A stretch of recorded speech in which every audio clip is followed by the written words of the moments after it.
Hi, you guys. I am Tamika Parks, and I want to take a moment just to talk to you about Soul Work Studios. It is a space, it is a community that is designed for those to transform. So we ignite healing if needed, and we also help others to walk boldly. We assist others to walk boldly in what it is that they're purposed to do. This platform has proved to be everything that I envision and more. You know, when I first started out, or when I was first able to identify what I was purposed to do, it was completely different than what I imagined for myself. You know, when we are adolescents or when we're getting ready to walk into the real world as an adult, we have all these plans and all of these goals about who we're going to become. And I remember mine was so simple. I just literally wanted to be married. I wanted three children and I wanted to own my own hair salon and my own clothing line. And I was able to step into some of those dreams and goals that I aspired during that time when I didn't know myself. However, I realized that I'm living purpose because I'm learning about myself, that everything that we conjure in our thoughts or we conjure in our soul is not necessarily who God is calling us to be. I never imagined being a public speaker. I never imagined being an author or even creating a safe space where I will pour into other people.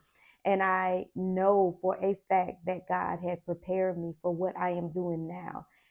I want to share with you the realness and the rawness of finding your identity and walking into your purpose. That is not as easy as it looks. There are going to be days that you want to give up altogether. There are days that you're going to be discouraged. But because I keep going, I realize that, this is a part of purpose, that making me more resilient, making me more boldly to walk in my purpose.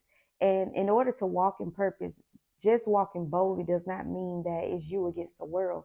It simply means that there is work that transpire throughout your journey. You know, we go through hurt, we go through pain, we experience a lot of different things that it impacts our lives or it affects our lives, right? And sometimes we don't address it, sometimes we don't confront it. So that's what Soul Work Studio is about. It's almost like a loading dock. You bring those issues, you bring your truth, and you let it out on the dock so that we can come to a resolution, and you can walk away in an evolution.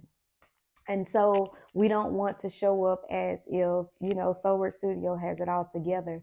But it has definitely, so far from what I've seen, ignite healing in the lives of others. It has definitely awakened something that has been in one for a lifetime, because before we were even thought of by humanity, God already knew of us. And I say all the time that God has this predated history about who we would become, what we would do. So it's nothing that you have done or nothing that you would do that disregard who God see you as. You will always be the apple of his eye. And of course, in this world, your history, it is held to a high standard to other people. So whatever you've done in life, they're going to always hold you to that history. No matter how many times you become a different polished version of yourself, they are going to hold you to that standard. One thing I wanted to share with you today is being able to identify who you are becoming. And I asked myself that question, and I sat in silence to wait on an answer. I want you to practice just sitting in silence sometimes, because even when someone asks you a question, our minds are running 100 miles per hour trying to just give an answer. But no, don't be anxious or in a hurry just to give an answer.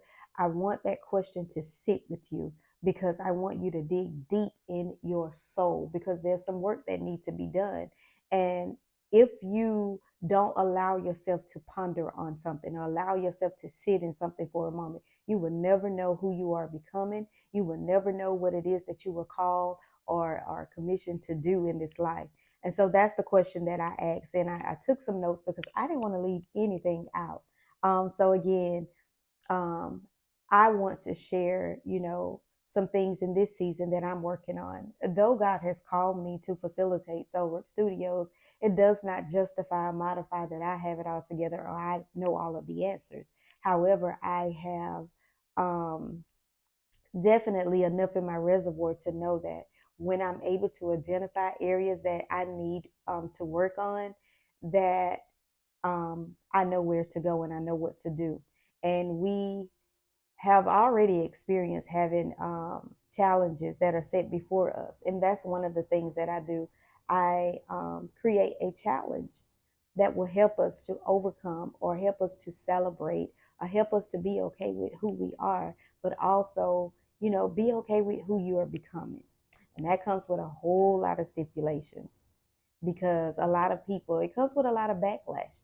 People don't understand who you are becoming, and other people will look at it as if you're disruptive or you're not who you used to be.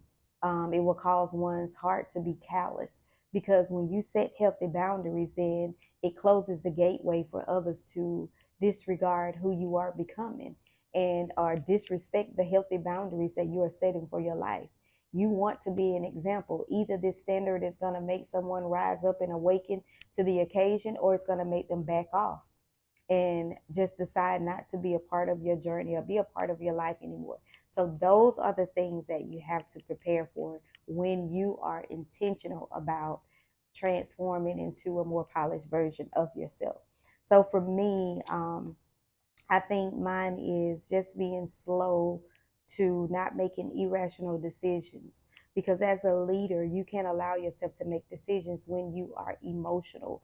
You know, I'm not one that instantly make decisions when I'm emotional, but sometimes my response, I think the ones that are close to me, they get to see the vulnerable part of me. They get to see the imperfect part of me, right? And I tell everyone that transformation is like a fountain of water. It doesn't just washes over you, it cleanses your spots, your blemishes, your imperfections. So when you realize that a trigger reveals your imperfections or it triggers an area in which there needs to be work, doesn't mean that you're a bad person. It doesn't mean that you're not qualified. It simply means that you have you have set the bar that I'm going to always become a better person, whether it's criticism that slaps me in the face, whether it is a trigger that has punched me in the gut. I can sit in that moment and say, I needed that because it helped me to identify something that's concealed and hidden inside of me that's keeping me from becoming the best version of myself. The thing that we most, that we often dismiss from our lives is probably the thing that we're the most powerful in. And that thing for me, when I found out early on that I thought I was just going to be this shy girl, afraid to speak out. And I say this because even in high school, I can recall so vividly that I did not like to be called on, and I didn't like to ask questions because I didn't want to ask a dumb question. And as much as the teachers would say there's not a dumb question or a dumb answer, the students were not mature enough to take on that thought process of the teachers. But it didn't just start in school, it was long before then. Sometimes it's verbal abuse that you have dealt with that puts you in this quiet place, this silent place. And it puts you in this place and all of these labels on you that, you're dumb or you're not good enough, or it's always something that hammers you down. And I think my breakthrough moment, I'll tell anybody, was really me being willing and intentional about becoming something better than what I seen coming up as a child or what I experienced. But I think the ultimate moment predominantly was building and establishing a personal relationship with God. It's something about a divine and supernatural uh, thing just taking place in your life. And this goes to show that, it's not in my strength, it's not by my might, but it is definitely by the spirit and the power of God that I was able to identify what I was called to do. So here I am, the opposite of what I thought I was. So this is why I say sometimes the thing that we dismiss is really our superpower. And so you have to push past that fear just to see if this is something that, God is calling me to do. But God will definitely create that path for you to walk into the thing that He wants you to know about yourself. And you'll have that Damascus experience where you'll experience a conversion. There is something that is going to happen in your life where you'll experience a conversion.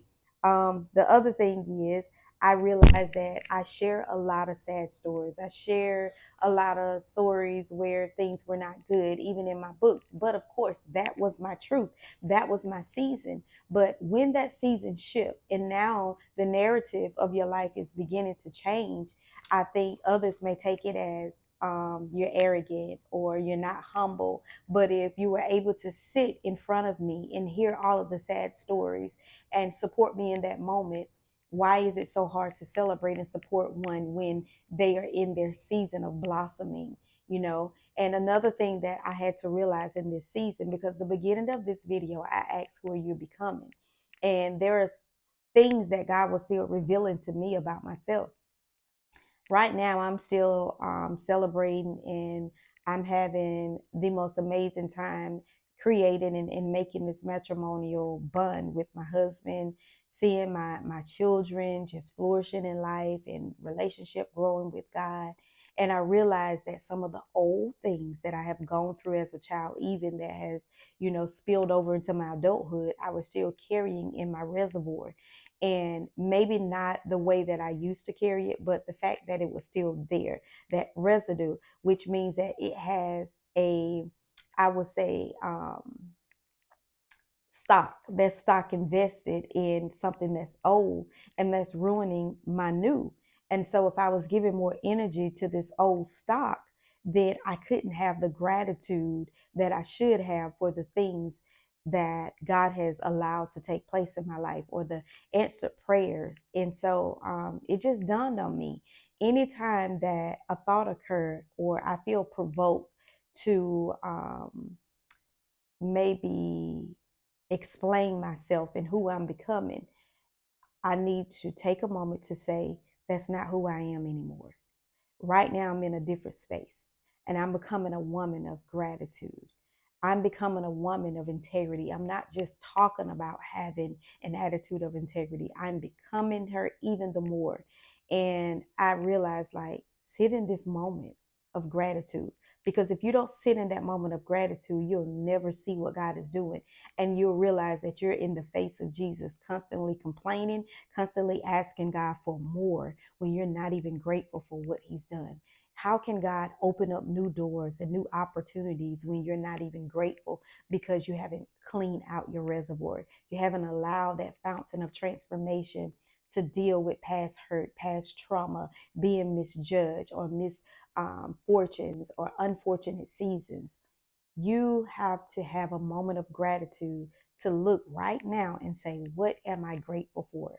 From the smallest to the biggest things, you have so much to be grateful for. And you realize that, wow, this is a challenge. I'm learning how to reframe my mind. I'm learning how to change the attitude of my spirit. Because when I want to complain, then I need to realize, look, I'm living in an answered prayer.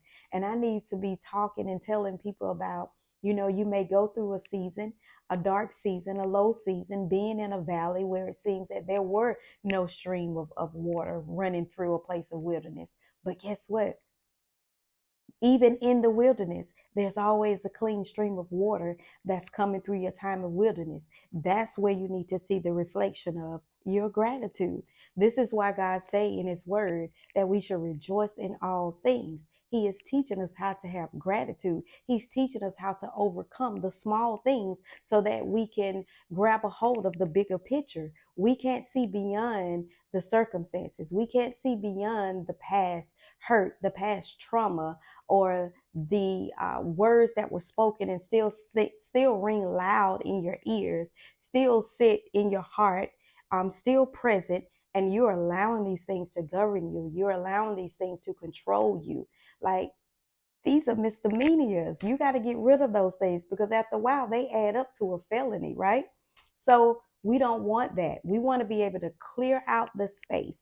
This is what Soul Work Studios is about.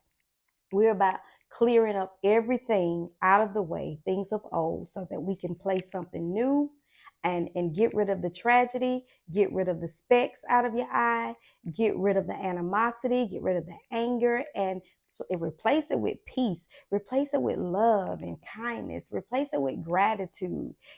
Stop spoiling your life, stop spoiling aspects of your future before you even walk into it, and be okay with it, embracing your season of transformation. You owe yourself that. So let go, let God, and click that link and join Soul Work Studios community.